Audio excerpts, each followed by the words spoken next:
इसको भरोसा कर। एक पंडाल में बैठकर कथा सुन ली, बाबा ने नहीं सुना, सबसे कह दिया मैं तो पंडाल में कथा सुनी पर मेरे बाबा ने मेरी नहीं सुनी। अरे भाई, कहने से नहीं, पूर्ण भरोसे के साथ, दृढ़ता के साथ, विश्वास के साथ जहां बैठे हो वहां बैठकर जब दिल से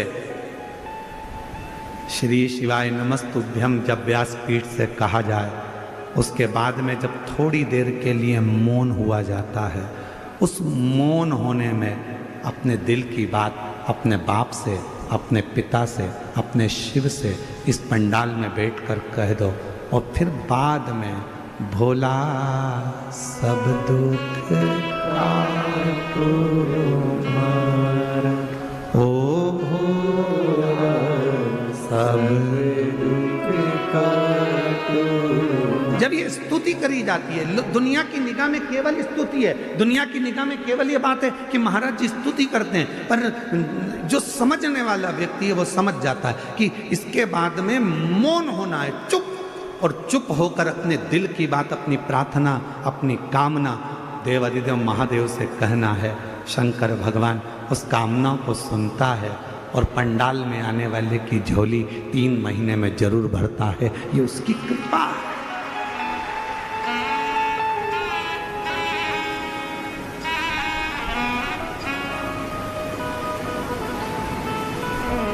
कल एक बहन जी कह रही थी, यहाँ आई थी बेलपत्र लेने के लिए, तो वो बोल रही थी गुरुजी इतने सारे लाखों भक्त शिव महापुराण की कथा में आए हैं और ये कथा पूरी होते से धनतेरस आ जाएगी, रूप 14 सजाएगी, दिवाली आ जाएगी, क्या इनके घर में दिवाली का कोई फैलारा नहीं है? क्या सबके घर में दीपावली का कोई काम नहीं है?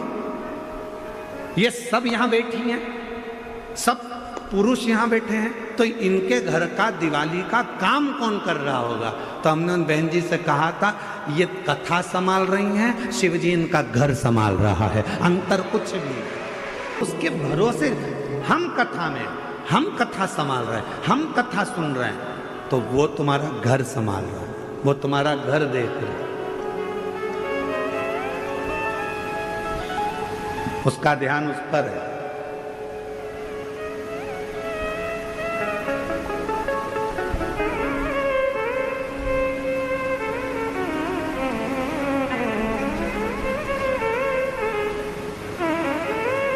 महाराज शिव महापुराण की कथा कहती है कि नामदेव जी जब भजन गाते थे, तुकाराम जी जब कीर्तन करते थे, नामदेव जी जब कीर्तन करते थे, तो तुकाराम जी का घर स्वयं हरि विठ्ठल संभालते थे, नामदेव जी का घर श्री हरि विठ्ठल संभालते थे। श्री हरि, तुम जिसको याद कर रहे हो,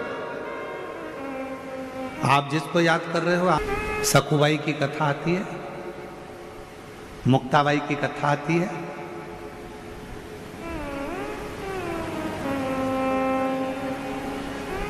चक्की कौन चला रहा था?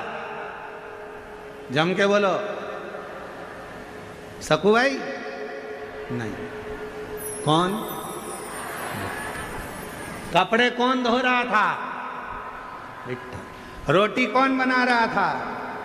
झाड़ू कौन लगा रहा था? सखुबाई मुक्ताबाई क्या कर रही थी? विठ्ठल विठ्ठल विठला विठ्ठल विठ्ठल। सखुबाई हरि विठ्ठल का भजन कर रही हैं, मुक्ताबाई हरि विठ्ठल का भजन कर रही हैं, भगवत भजन में लगी हैं, और उनके घर का सारा काम पांडुरंगा हरि विठ्ठल कर रहे हैं। उसी तरह जो शिव महापुराण की कथा को सुन रहा है, उसका घर शिव संभाल रहे हैं, उसका काम शिव कर रहे हैं।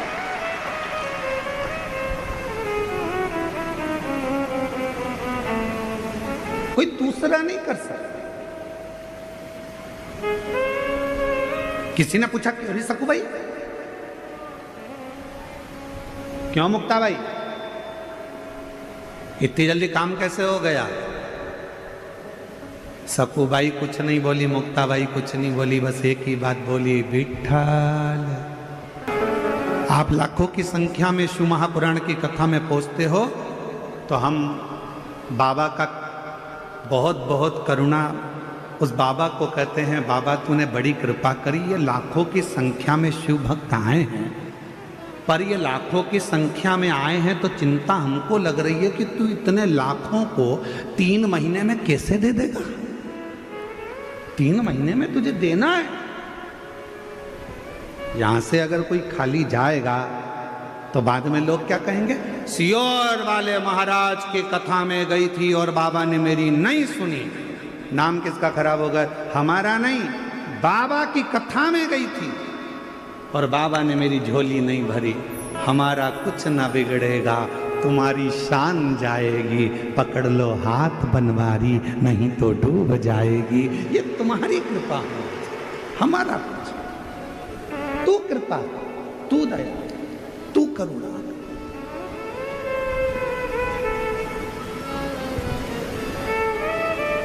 आप तो आ गए, बैठ गए, चिंता किसको? शिव जी को। शंकर जी सोच रहे थे नहीं आए तो अच्छा है, घर पे रह जाए तो अच्छा है, आएगी तो देना पड़ेगा 3 महीने में। इसलिए भगवान ने क्या करा, इसके घर में मेहमान भेज दिए, इसके घर में कोई काम का अड़ंगा लगा दिया, आते आते गाड़ी को पंचर करा दिया, घर वापस लौट जा। पर इतनी समझदार थी, गाड़ी को वहीं छोड़ दिया, दूसरे की मोटरसाइकिल पे बैठ के आ गई।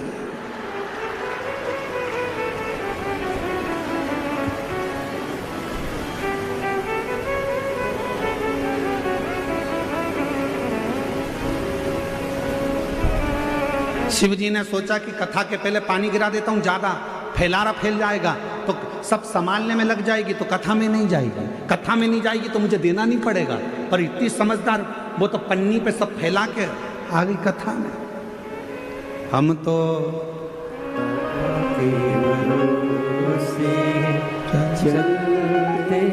उस पर आश्रित होकर चलते, किसी पर नहीं।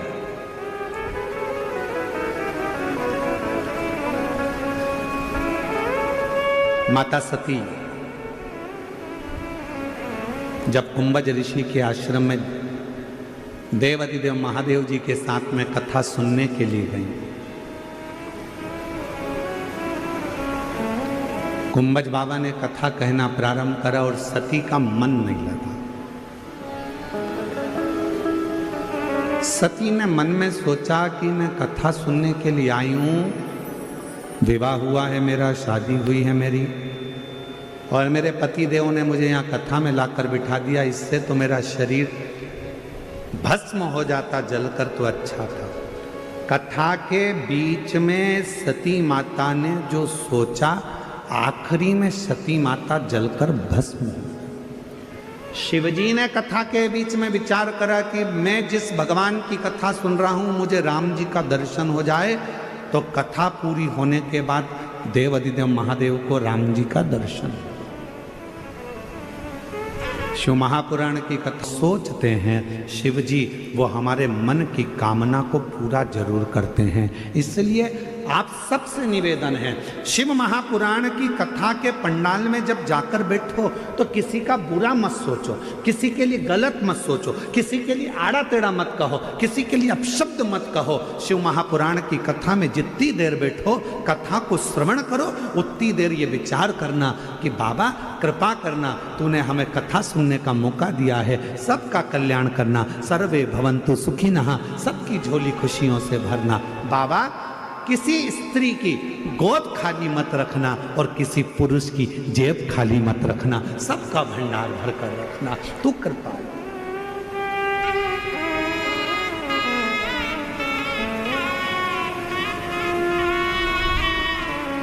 सबके लिए अच्छा सोचो,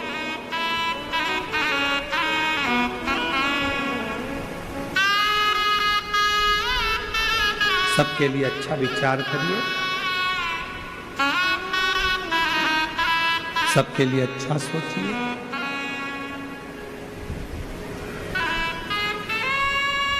सती मैया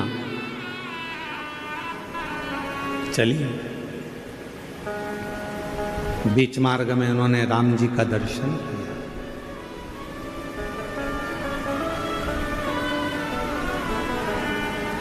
भगवान देवादिदेव महादेव जी ने राम जी को प्रणाम किया। सती माता ने पूछ लिया, तो ये रो क्यों रहे हैं? इनकी धर्म पत्नी माता सीता हरण कर ली गई है लंकापति रावण के द्वारा। अच्छा, हाँ, परमात्मा होकर रो रहे हैं? शिवजी ने सती माता को समझाया कि भगवान नारायण का ये राम अवतार है। संसार सागर में भगवान केवल लीला करने के लिए आते हैं।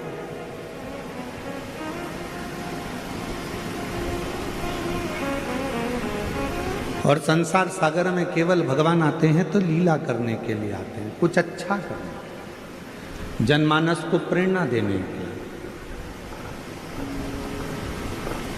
संपूर्ण विश्व को कुछ ज्ञान देने के लिए आते हैं। तो ये तो परमात्मा है। और यदि यह परमात्मा है तो फिर तो इनको रोना नहीं चाहिए। शिव महापुराण की कथा कहती है, जिसका जन्म मृत्यु लोक में हुआ है, जो संसार में जन्मा है, मृत्यु लोक में जिसका जन्म हुआ है, उसको अपने कर्म का भोग तो भोगना ही पड़ता है।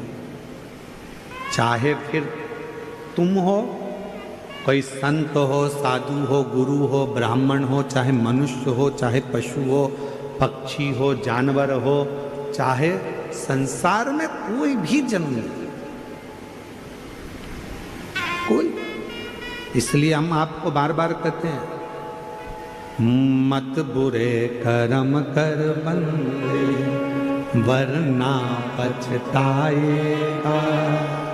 भगवान की आंखों से तू बच नहीं पाएगा, तू बच नहीं पाएगा।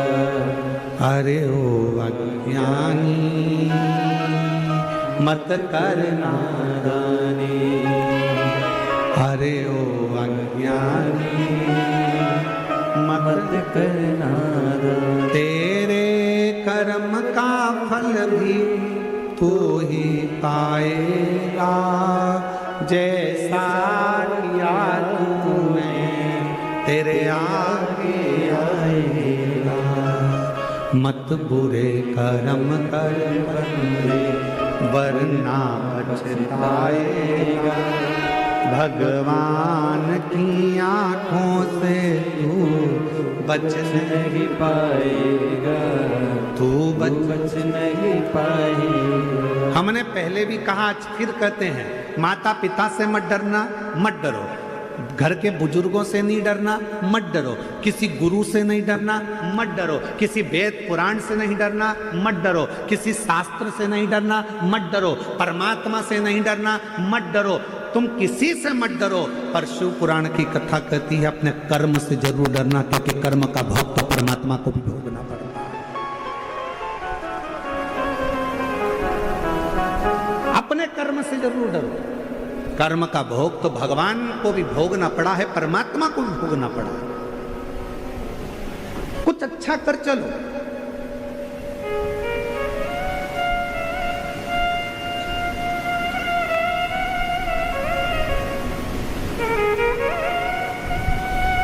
भगवान से कहना, जब नई गाड़ी खरीद कर लेकर आओ विजयदशमी पर, जब नई गाड़ी खरीद कर लेकर आओ दीपावली पर, जब नई गाड़ी खरीद कर लेकर आओ तुम्हारे घर में, जब ट्रैक्टर खरीद कर लाओ, गाड़ी खरीद कर लाओ, जब तुम नया वाहन खरीद कर लेकर आओ, तो सबसे पहले वाहन निकालने से पहले, शोरूम से गाड़ी बाहर आए उसके पहले अपने देव अधिदेव महादेव को याद करना, और कुबेरेश्वर बाबा को याद कर कर, विश्वनाथ जी को याद कर कर, अपने कुल देवत को याद कर कर, कुल देवती को याद कर कर, पर भगवान को याद कर कर कहना, बाबा तूने गाड़ी तो दिला दी है, पर इतनी कृपा करना कि मेरी उम्र भी साथ में बढ़ा कर चलना, इतना याद रखना कि मुझे स्वस्थ रखना।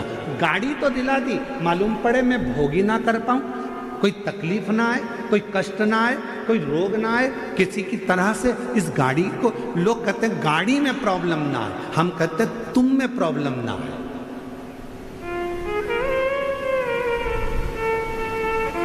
गाड़ी का तो बीमा हुआ है, बोलो बोलो सही बात है कि गलत है? गाड़ी का तो बीमा हुआ है, थोड़ी बहुत इधर उधर लगेगी तो भी पैसा मिल जाएगा, पर तुम्हारे शरीर की एक आध हड्डी टूट गई तो जो दूसरी वाली हड्डी लगी है ना, वो सही काम की नहीं है। जो परमात्मा ने देकर भेजी है ना, सबसे अच्छी वही है। जो परमात्मा ने किडनी देकर भेजी वही किडनी ठीक है, जो लीवर भेजा वो लीवर ठीक है, जो आँख दी वो आँख ठीक है, कान दिया कान ठीक है, मुख दिया मुख ठीक है, सिर दिया सिर ठीक है। अलग से अगर कुछ चीज फिट होगी ना तो वो ठीक नहीं है।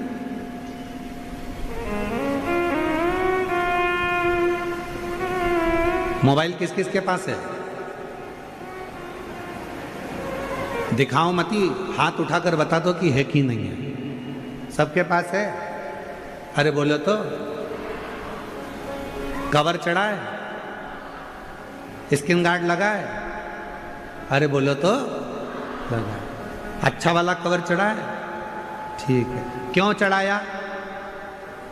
गिरेगा तो मोबाइल को लगे ना, उसका स्क्रीन ना टूटे, बेकार ना हो जाए, मोबाइल डेट ना हो जाए, इसलिए उस पर कवर चढ़ाया। मोबाइल था 20,000 का, कवर आया 1500 का, चढ़ाया। स्क्रीन गार्ड लगवाया, स्क्रीन गार्ड लगवाया 500 रुपये का, 800 रुपये का, सब कुछ करा उस मोबाइल को सेफ रखने के लिए। जरा विचार करिए, जरा विचार करिए कि मोबाइल की कितनी चिंता है कि मोबाइल को कुछ ना हो जाए, मेरा मोबाइल ना बेकार हो जाए, मेरा मोबाइल ना टूट जाए, मेरा मोबाइल गिरे तो डेट ना हो जाए। मोबाइल की इतनी चिंता है, अपनी खुद की चिंता इतनी कर लो तो। खुद की चिंता इतनी करो।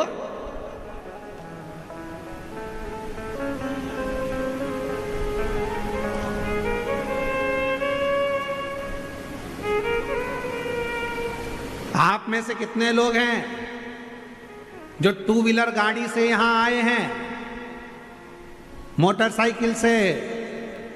हाथ उठा जल्दी। आप में से कितने लोग हैं जो 4 व्हीलर गाड़ी से आए हैं? आप में से कितने लोग हैं जो बस से आए हैं, ट्रैक्टर, ट्राली, मैजिक? काहे ना कैसे तो आयो। काहे से चली? पेट्रोल से, डीजल से चली कि नहीं चली? अरे बोलो तो। और गाड़ी अगर बीच में पेट्रोल खत्म हो जाए और तुम अपने पति से कहो पास में नल लगा है, हापसी लगी है, हेडपंप है, कुआं है, पेट्रोल खत्म हो गया, पानी डाल दूं क्या?